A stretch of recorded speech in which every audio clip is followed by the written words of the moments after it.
धम्मपद पियवग्गो अयोगे युञ्जमत्तानं योगस्मिंच योजयं अत्तं हित्वा पियगाही पिहे तत्वानुयोगिनं। ज्या ठिकाणी स्वतःला गुंतवू नये त्या ठिकाणी स्वतःला गुंतवणाऱ्या, ज्या ठिकाणी गुंतून घ्यावे त्या ठिकाणी गुंतून न घेणाऱ्या, हितकर गोष्टी सोडून अहितकारक पण प्रिय गोष्टी ग्रहण करणाऱ्या पुरुषाला जो आत्मयोगात गळून गेला आहे, अशा योग्य ठिकाणी स्वतःला गुंतून घेणाऱ्या माणसाचा हेवा करावासा वाटेल।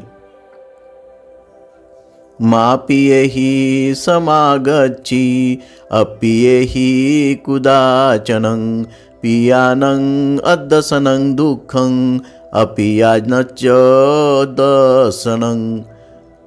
प्रियांचा संग ठेवू नका आणि अप्रियांचा तर कधीही ठेवू नका। प्रियांचे अदर्शन आणि अप्रियांचे दर्शन दुःखकारक होते।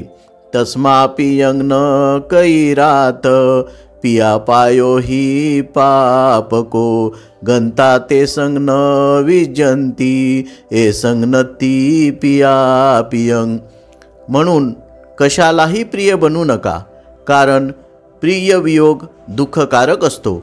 ज्यांना प्रियाप्रिय नाही त्यांना गाठी व बंधने राहत नाहीत। अर्थकथा। माता पित्यांचा आवडत्या एका तरुणाने त्यांच्या अनुमतीशिवाय संघात प्रवेश केला।